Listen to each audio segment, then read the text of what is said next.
NTV निष्पक्ष, सत्यता की कसौटी। आदरणीय आशीष यादव जी, पूर्व जिला पंचायत अध्यक्ष आदरणीय विजय बहादुर यादव जी, पूर्व विधायक आदरणीय हरिओम यादव जी, जिला पंचायत अध्यक्ष शाहजहांपुर आदरणीय अजय यादव जी, प्रदेश महामंत्री OBC मोर्चा आदरणीय विनोद यादव जी, आदरणीय रामनिवास यादव जी, आदरणीय जितेंद्र यादव जी, आदरणीय वर्षा यादव जी, जिला पंचायत अध्यक्ष बदायूं, आदरणीय रामचंद्र प्रधान जी, सदस्य विधान परिषद, प्रदेश अध्यक्ष यादव महासभा आदरणीय डॉक्टर राम कैलाश यादव जी, आदरणीय शंकरलाल लोधी जी, आदरणीय श्रीमती शशि जी, पूर्व ब्लॉक प्रमुख अलीगढ़, विशेष रूप से यहाँ उपस्थित तल की गहराइयों से स्वागत करता हूँ, अभिनंदन करता हूँ। मध्य प्रदेश राज्य में आदरणीय मोहन जी ने जब से सत्ता की कमान संभाली है, सभी वर्गों को साथ लेकर के चल रहे हैं, लेकिन उत्तर प्रदेश का यादव समाज, हम जब भी किसी भी जगह पर जाते हैं वो बार बार हमसे आग्रह करते हैं कि मोहन भैया से हमारी भेंट करा दो। तानिक मोहन भैया हमारे रिश्तेदार हैं, हमारे घर मोहन जी से जुड़िए, भारतीय जनता पार्टी से जुड़िए और हम सब मिलकर के एक बड़े बृहद परिवार का निर्माण करेंगे जो उत्तर प्रदेश में 80 के 80 कमल खिला करके माननीय मोदी जी को तीसरी बार प्रचंड बहुमत की सरकार बनाने का मार्ग प्रशस्त करेगा। इन्हीं शब्दों के साथ मैं बहुत अधिक समय न लेते हुए पुनः माननीय मुख्यमंत्री मध्य प्रदेश आदरणीय मोहन यादव जी का आप सबकी तरफ से, प्रदेश के 25 करोड़ लोगों की तरफ से हृदय से स्वागत करता हूं।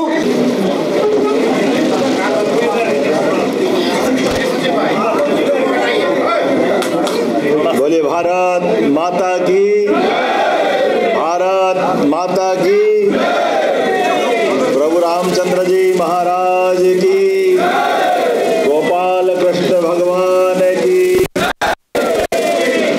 अपना बाबा विश्वनाथ और महाकाल दोनों का विशेष संबंध है, तो हम एक बार हर हर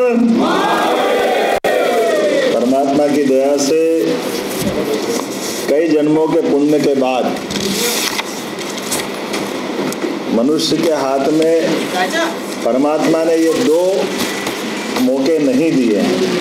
एक उसका पैदा होना, वो जहाँ चाहे पैदा हो सकता है ऐसा उसके हाथ में नहीं, और दूसरा शरीर कब छोड़ना ये भी परमात्मा जन्म के समय लिख देता है कि ये इसका समय नियत है। और आने और जाने के क्रम में कई जन्मों के पुण्य हो अगर किसी का, तो उसका हिंदुस्तान में जन्म होता है, ये हमारा सबका सौभाग्य है। और काल के प्रवाह में ऐसी कई सभ्यताएं, कई संस्कृतियां आई और गई, कोई टिक नहीं पाई, लेकिन ये भारत का सौभाग्य है, हमारी सनातन संस्कृति आज तक अक्षुण्ण है, उसको बाल बराबर भी कोई कष्ट नहीं हुआ। काल के प्रवाह में कई आक्रांता आए, कई गए, और इन आक्रांताओं से निपटने का अलग अलग समय में अलग अलग जो कोई महापुरुष हुए हैं उनने अपनी बड़ी भूमिका अदा की, और उस बड़ी निभाई भूमिका के आधार पर घटा था, और उस घटने वाली घटनाओं को सब जानते हैं अलग अलग प्रकार से। और वो घटना क्या थी हम सबको मालूम है। कोई भविष्यवाणी हुई कि कोई ऐसा बालक आएगा जो कंस की सत्ता को चुनौती देगा, जो सत्ता में बैठ जाता है, राजनीति में बैठ जाता है, राजनीतिक ताकत हासिल कर लेता है। तो ये राजनीति का एक गुणधर्म भी होता है कि उस गुणधर्म के आधार पर व्यक्ति मदहोश हो जाता है। ताकत के भरोसे से सदुपयोग करने के बजाय उसकी दिशा भटकती, और भटकती दिशा हमेशा मदहोश आदमी को अंदर से भयभीत कर देती है। और भयभीत आदमी हमेशा अपनी चुनौतियों को निपटाने के अपने अपने षड्यंत्र लगाता है, अपने अपने प्रकार लगाता है, और उस प्रकार के लिए वो किसी भी स्तर पे चले जाता है। उसको एहसास ही नहीं होता कि वो कर क्या रहा है, उसके करने का इतिहास में उसको किस नाते से जाना जाएगा।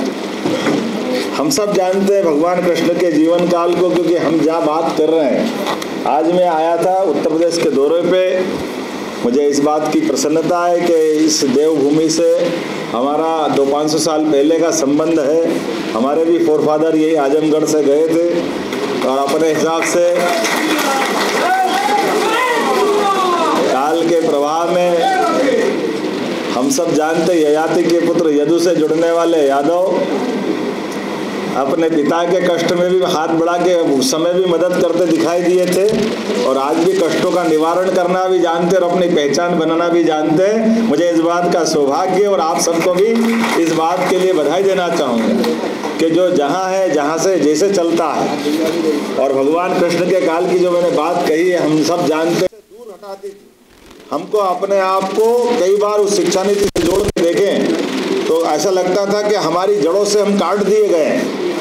तो जो अपनी संस्कृति पे गर्व नहीं कर सके, जो अपने अतीत पे गौरव नहीं कर सके, जो अपनी भावनाओं के साथ, स्वाभिमान के साथ दुनिया में बता नहीं सके कि हाँ हम कहाँ के शिक्षित हैं, वो ऐसा गौरवशाली पक्ष को पुनर्स्थापित करने के लिए जब शिक्षा नीति आई तो मुझे इस बात का गर्व है कि सबसे पहले मध्य प्रदेश में हमने वो नई शिक्षा नीति लागू की थी कि आज नहीं तो कल इस सब का हिसाब चुकता करेंगे। ये हमारी संस्कृति पे आस्था बढ़ाती है और हमने सबने देखा है कि भगवान कृष्ण का जन्म हुआ और जन्म के बाद से पूरा जीवन क्रम हम उनका अगर देख लें तो पूरे जीवन में इतने दृष्टांत थे, ऐसा लगता कि जीते जी अगर किसी को भगवान कहा गया तो गोपाल कृष्ण को ऐसे ही नहीं कहा गया होगा। प्रत्येक घटना से पूरे समाज ने उनके उदाहरण सामने लिए। जो बच्चा अपने घर में आंख खोल के देखता है, कभी पूतना मारने आती, कभी बकासुर, कभी धेनासुर, एक के बाद बच्चे को ही मारने के लिए जब लगातार आते हैं, लेकिन वो सारे कष्टों से अपने आप निकलते निकलते कल आने वाला हूँ अयोध्या मंडल के साथ हम सब भगवान राम के दर्शन करेंगे। आज मैं अपनी पार्टी में आया हूँ, मेरे साथ माननीय सुरेश पाठक जी, मुख्यमंत्री गिरीश यादव जी और हमारे सभी नेता भी हैं। मैंने आपके कार्यकर्ताओं से बातचीत की है। हमारी परंपरा है पार्टी के अंदर आकर के हम अपनी बात करें। हम सभी वर्गों को जोड़ करके भारतीय जनता पार्टी के लोग सदैव आतंकवादी विचारों के लिए जाने जाते हैं। मुझे इस बात का संतोष है कि यहाँ आकर के जो प्रेम मिला वो मैं जीवन भर में भूलूंगा। बहुत बहुत धन्यवाद।